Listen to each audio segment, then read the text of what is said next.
साथियों नमस्कार, मैं हूं आपका दोस्त कालू माली। साथियों आज अभी ये जो मेरे साथ है पलक चौधरी है। पलक चौधरी बालोतरा निवासी है और कैलाश चौधरी जो है बाड़मेर जैसलमेर बालोतरा से भाजपा से लोकसभा प्रत्याशी, उनके भाई की पुत्री है पलक पिछले 10 दिनों से लगातार अपने ताऊ जी के प्रचार में लगी हुई है। गांव-गांव ढाणी तक पहुंचती है पलक, वहां मीटिंगें करती है महिलाओं के साथ। कैलाश जी चौधरी के लिए वोट मांग रही है। तो आज पलक अपने साथ है, पलक से कुछ चर्चा करते हैं, बात करते हैं क्यों मांग रही है कैलाश जी के लिए वोट। चलो अपन पलक से बात करते हैं। पलक नमस्कार। नमस्ते। पलक पिछले 10 दिनों से लगातार आप प्रचार कर रही हो अपने ताऊ जी का, पढ़ाई छोड़कर। अभी परीक्षा भी है आपके, ऐसा क्यों? ऐसा इसलिए है क्योंकि प्रचार भारतीय जनता पार्टी सबसे पहले तो मोदी जी इसलिए कर रहे हैं क्योंकि जो आज देश में जो विकास का कार्य हो रहा है वो बीजेपी सरकार के अंदर ही हो रहा है। और किसी भी सरकार में ये कार्य सब वो तो रोक भी देते हैं, पर बीजेपी सरकार में कार्य निरंतर होता जा रहा है। तो ये चाहते हैं कि अगर इधर से मेरे ताऊ जी जीतेंगे तो हमारे जो बाड़मेर जैसलमेर बालोतरा का जो है उसमें और भी ज़्यादा विकास होगा। इसलिए आप कहाँ प्रचार के लिए गई हो कैलाश जी के लिए? मैंने जैसे जैसलमेर से लेके उधर बालोतरा और बाड़मेर भी, तीनों क्षेत्र में छोटे छोटे गांव सिटी और बहुत जगह, जैसे मैं आपको बताना शिवाना के अंदर भी छोटे छोटे गांव आ गए, कुशीप गढ़ शिवाना इन जगह, और उधर समदड़ी, फिर वापस इधर शिव में रामसर गडरा गागरिया और इधर है ना गुड़ा मालानी में आडेल, और ऐसे करते करते और बालोतरा में जो हमारे सिटी है बालोतरा सिटी, उसमें भी हमने डोर टू डोर प्रचार भी करा है। तो आप प्रचार करने के लिए गई हो, वहाँ पर आपको ग्रामीणों ने कहा नहीं कि 5 साल बाद आप आई हो, 5 साल तक कैलाश जी हमारे सामने तक नहीं आए? नाराजगी नहीं थी लोगों में? कैलाश जी कैसे नहीं आए सामने? कैलाश जी बिल्कुल आए हैं। कैलाश जी एक भारत सरकार में मंत्री है और मंत्री का और उस सांसद भी है, तो वो हर संडे और सैटरडे इधर आते थे और लोगों के बीच में जाते थे। आप बॉर्डर पर गई हो? हाँ। बॉर्डर पर लोगों की हालात देखी कैसे जी रहे हैं? बॉर्डर पर मैं गई हूँ। बॉर्डर पर पहले के हालातों से तो अब बहुत अच्छा है। अब बॉर्डर पर हम जिस गांव में गए वहाँ हर गांव में सड़क है, हर गांव में सड़क है, तो जाने की इतनी अच्छी सुविधा हो गई है अब, और हर घर में लाइट है, और कुछ समस्या है वो आने वाले टाइम में मोदी सरकार में खत्म हो जाएगी। मगर आप वहाँ मूलभूत सुविधा क्या नहीं है? वहाँ सबसे बड़ी कमी काहे की है? वहाँ सबसे बड़ी कमी है वो है पानी की। हाँ।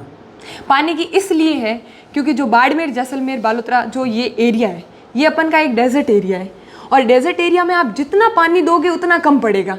तो इसलिए यही है कि मोदी जो सरकार है वो पूरे भारत में नहर से नहर जोड़ने में और इधर इस एरिया तक पानी पहुंचाने में लगी हुई है।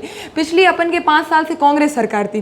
कांग्रेस सरकार नरेंद्र मोदी के खाते में और काम ना बढ़ जाए, इसकी वजह से ये सारे काम रोक के रखे थे। पर अब 3 महीने के अंदर ही बीजेपी सरकार आते ही जो रोडों का काम है वो शुरू हो गया है। जो आप देख सकते हैं कि जो रेल जो क्या बोलते हैं रेलवे स्टेशन, उनका जो कार्य है वो भी अच्छे से हो रहा है, और एयरपोर्ट, इतनी सारी अच्छी विकास का कार्य हो रहा है। तो अभी आपने बॉर्डर पर जो महिलाओं को संबोधित किया ना, वहाँ जाके मीटिंगें की, मीटिंगों में आपने ज़्यादा क्या बात किया आपने?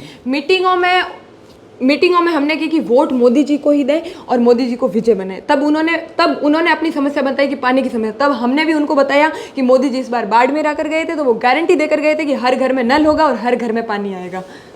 पिछले कई सालों से वहाँ से भाजपा की सरकार आ रही है, कांग्रेस की सरकार आ रही है, मगर गांव के लोग आज भी किस स्थिति में बैठे हैं? देखा ना आपने?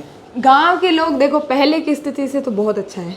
पहले वहाँ पे आने जाने का ना तो कोई साधन था ना कुछ था, और आज अपने जो बॉर्डर इतने सुरक्षित है तो वो अपन के मोदी जी की वजह से है। तो आपने मीटिंगें वहाँ की ना? हाँ। वहाँ घर में जाके आपने हालात देखिए लोगों के? हाँ देखिए घर में जाके हालात कैसे रह रहे हैं। टेम्परेचर आज के समय कितना टेम्परेचर है?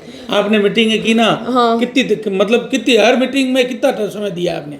हमने हर मीटिंग में लगभग 1-1.5 घंटा तो वहाँ पे लग ही जाता है, क्योंकि वो सब आते हैं बैठते हैं और फिर उनको विकास के कार्य, और फिर वो अपनी बात रखते हैं, फिर हम अपनी बात रखते हैं उनके सामने, तो उसमें इतना टाइम। दिन में कितनी सभाएं की आपने? एक दिन में हमने 7 सभाएं, 5 से 7।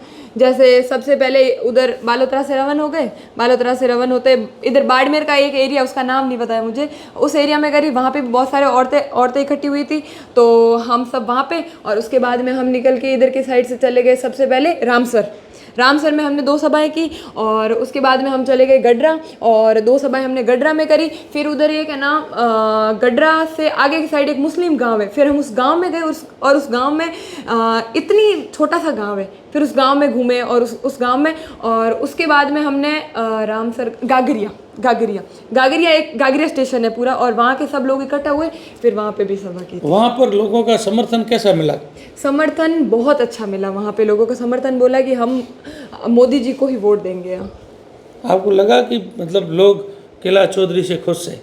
बिल्कुल कैलाश चौधरी से खुश है। जो मेरी बात सुनी, मैं आपको एक बात बताती हूँ।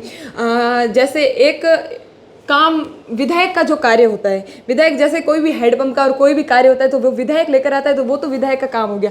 अब जो केंद्र के काम जो हो रहे हैं तो वो कैलाश जी की वजह से ही तो हो रहे हैं, तो वो काम उनके करवाए हुए हैं सारे। जो आप आज रेल का काम देख सकते हैं, जो एयरपोर्ट का काम देख सकते हैं, जो आज रोडों का काम जल्दी से शुरू हो गया है, जो धीरे धीरे जो क्या बोलते हैं गैस टंकी जो 450 में मिल रही है, तो वो केंद्र का काम कौन करवा रहे हैं? ज़्यादा प्रचार उधर किसका मान रहे हो, रविंदर सिंह भाटी का मान रहे हो या कैलाश चौधरी का?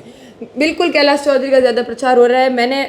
हम उधर गए थे, और कल मेरे ताऊ जी भी उधर ही थे, तो आप देख सकते हैं उधर बहुत अच्छा माहौल था। और बिल्कुल मोदी जी को ही वोट दे, क्योंकि वही है कि विकास थोड़ा सा होगा मोदी सरकार में। ऐसा आपको लग नहीं रहा है कि रविंदर सिंह और कैलाश चौधरी के बीच में जंग है? नहीं, बिल्कुल नहीं। हम प्रचार कर रहे हैं और हम मेहनत कर रहे हैं, तो बिल्कुल मोदी जी ही जीतेंगे अब की बार 400 पार। तो धन्यवाद साथियों, ये है पलक चौधरी। एक बार शेयर कर दो इस पोस्ट को। धन्यवाद। जय हिंद, जय भारत माता।